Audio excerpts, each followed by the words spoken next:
the San Francisco 49ers, Devondre Campbell, responded to some comments about him quitting during the season, saying, I ain't addressing shit. I'm rich and never have to work another day in my life. And I told Kyle Shanahan and John Lynch that when they FaceTime me and begged me to come out there an hour after the Green Bay cut me. JB, I'm going to go with you first, Shaun. Because I'm gonna go in on this, but what is your take on this, homie? Like, this was because y'all, Because y'all. So I don't get emotional about these kind of things. What? Like I just think it's an NFL. Okay, let him go be rich then. I mean, it's somebody else. It's somebody else that won't play football. It's only 32 of these companies in the world, right? Mm-hmm. He obviously don't give a damn. He say he already rich. So he ain't got to work no more. So don't give him a job. And move on. Smitty should actually say, you know what, JB, you've been right the whole time. That's what he should come out and say right now. I already know where he's going. He actually disagreed. I know where he's going. Like, he doesn't like this either, but he's going to come out. He should say, damn, JB, you've been saying this for a while. Motherfuckers demanding trade, contract. And now this type of motherfucker who did what he did last year to end the season, and now he says this type of shit. This screams entitlement, enabled, shitbirds. And I'm curious to see Smitty's take, other than saying, JB, you've been right this whole fucking 2 years I've been on the show. But go ahead, Smitty. I want to hear it. Well, I'm not going to use one example to make your entire, I guess, take over the last couple of years we've been working together the truth. I think this one singular example is an example of somebody who never loved the game, who was only solely playing the game of football for what it did for him and not. I don't agree with that.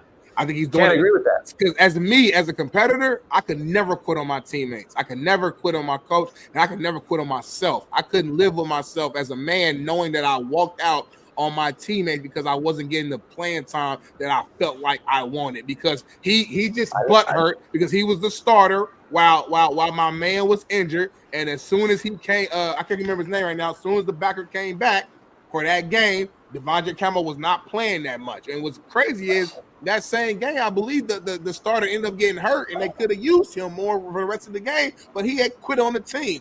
That was a soft move. That was a childlike move. That was a weak move. And if I'm a team and I'm an organization, like to Shaun's point, I'm not signing him. Go to CFL, go somewhere else, but you're not playing the NFL because once a quitter, you're a quitter. Sometimes the game gets you, sometimes you get the game. This is a situation where he got the NFL. I just looked it up. They say he's made $39 million in career earnings. So, I'm saying. I mean, he probably Here's the issue I have. There's people, Smitty, that you and I grew up with and Shaun grew up with and we know that went JuCo. And then there are people that we know that played JuCo. There's a huge fucking difference, just so we're clear. You're motherfuckers saying now, I went JuCo. Yeah, you did, and you never fucking played, and you never got a degree, and you never got a scholarship. You went JuCo. That don't mean shit to me. Did you play JuCo? This kid is a JuCo product, played JuCo at a big-time JuCo in Kansas, and had to at some point, Shaun and Smitty, you both know, if you went to JuCo and played JuCo, you love football at some motherfucking point, or you wasn't going through JuCo just to go through it for shits and giggles. He loved football somewhere, Smitty. Because he went through the grind and played football at the JuCo level, and then he got on and went to a D1 and played, and then he got into the league. Somewhere, this enabled, entitled generation got to him, and he stopped loving football for whatever reason and became or lost his humility. There's no JuCo cat in the world that I know don't have humility. Now, how the fuck does this kid not have humility?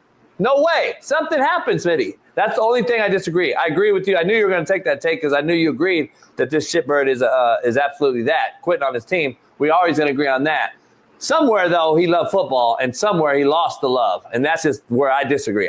He had to have, Smitty, because you and I both know JuCo cats. There's no way this guy didn't love football going to Kansas.